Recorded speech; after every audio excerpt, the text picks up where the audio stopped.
Monsieur le Président, Messieurs les ministres, Madame la Présidente de la Commission, Messieurs les rapporteurs, chers collègues. Personne ne peut ignorer que le contexte exceptionnel de ce projet de loi de finances de la Sécurité sociale dans une situation sanitaire et économique particulière et à moins de 6 mois d'une élection présidentielle. La première leçon que nous retiendrons du Covid, c'est la place de la santé dans la hiérarchie des valeurs de notre société. Alors que nous glissions sur une pente de plus en plus financiarisée d'une société high-tech et numérique, nous avons brutalement pris conscience que la santé, la vie tout simplement, était bien essentielle.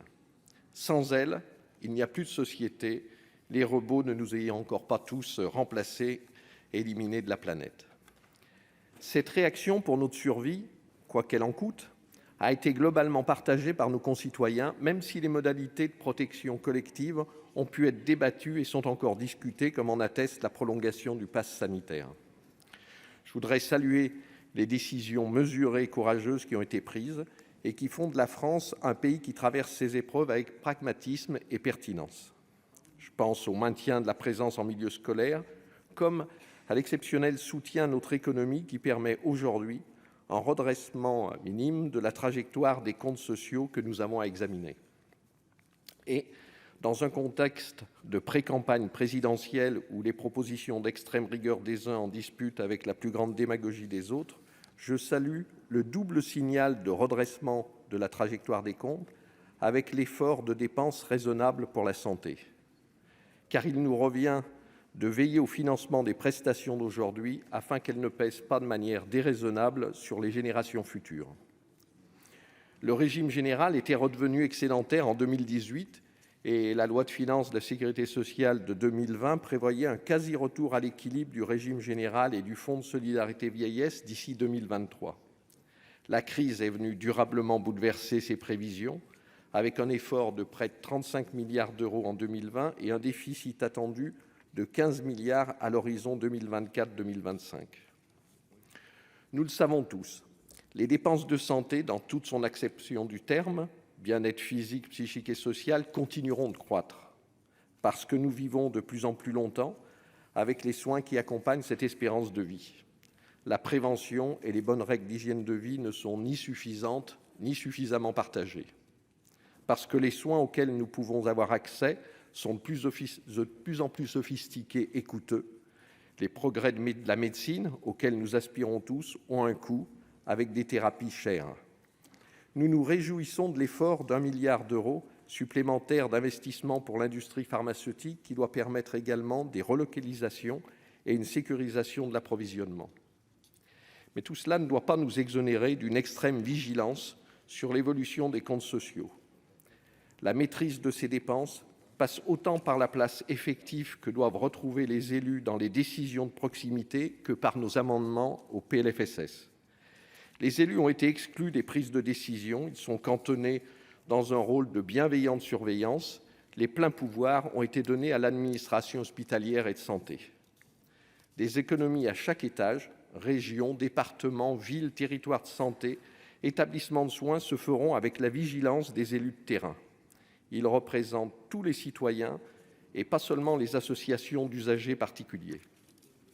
Enfin, puisque les déficits sont déjà prévus pour les années à venir, 2,5 milliards d'euros pour l'assurance vieillesse en 2022, 4,2 en 2023, 5,8 en 2024, 7,6 en 2025, et des déficits cumulés annoncés à 97 milliards d'euros en 2022, 113 en 2023, 127,9 en 2024 et 143,2 en 2025, il faudra bien s'interroger sur le financement. Pouvons-nous continuer de financer la solidarité nationale avec les recettes du Conseil national de la résistance d'il y a 3/4 siècle, même avec l'apport de la CSG? 74% des ressources de la sécurité sociale proviennent des revenus d'activité, au moment même où on nous annonce des revenus financiers atteignant des niveaux inégalés. Et les records du CAC 40 de cette semaine en attestent. Si l'on veut diminuer les charges des entreprises, faisons-le sur les prélèvements sociaux afin d'alléger le coût du travail et augmenter en même temps les revenus de ceux qui fournissent ce travail. Le gouvernement l'a fait en 2018 par une baisse des cotisations sociales supérieure à la hausse de la CSG, ce qui a permis une progression du pouvoir d'achat des actifs. De même, en 2018 et 2019, la transformation du CICE en une réduction de 6 points de cotisation maladie allait dans ce sens. Tout ce qui a pour effet de réduire les prélèvements sociaux sur le travail et de les remplacer par des ressources prélevées dans des domaines où elles sont florissantes va dans le bon sens.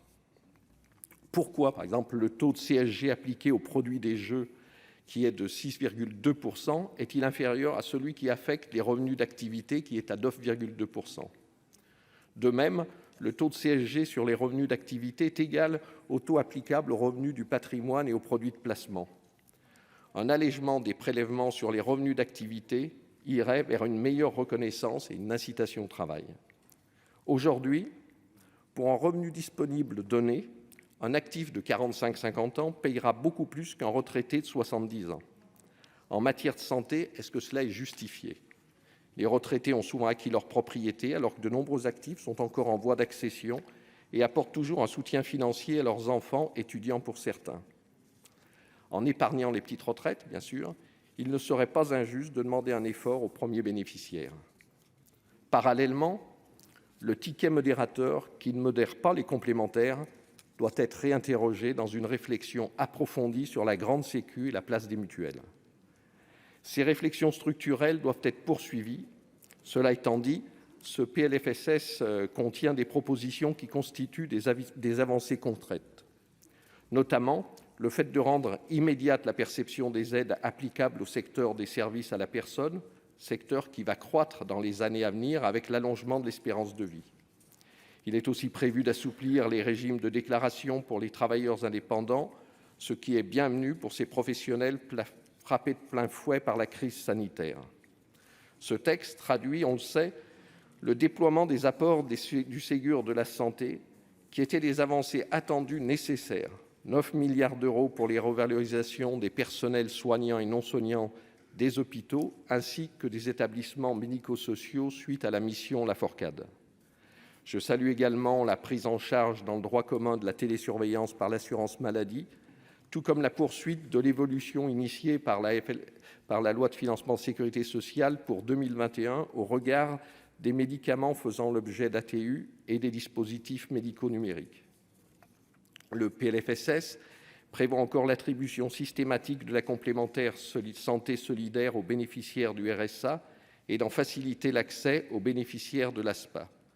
Le groupe RDSE, d'ailleurs, défendra un amendement afin d'étendre la facilitation de cet accès aux bénéficiaires de l'AAH. Il met en place aussi ce texte un tarif plancher national de 22 € de l'heure pour les services à domicile et propose d'étendre les missions des EHPAD à une offre d'accompagnement à domicile des personnes en perte d'autonomie. Le travail parlementaire a besoin d'informations claires et précises. Il sera opportun que nous disposions au printemps d'une loi d'approbation des comptes de la sécurité sociale. Elle constituera une évaluation de l'exécution en amont de la discussion en automne. De même, avancer la date de dépôt du PLFSS au 1er octobre nous offrirait un délai supplémentaire bénéfique à la qualité des débats. Comme l'examen du financement de la sécurité sociale est technique, il ne doit pas être partisan, mais seulement poursuivre les objectifs d'un meilleur accès aux soins et d'un assainissement des comptes publics. Ce sera, mes chers collègues, l'état d'esprit du groupe RDSE lors de nos discussions cette semaine. Merci, chers collègues. La parole est maintenant à Monsieur Bernard Jomier pour le groupe socialiste, écologiste et républicain.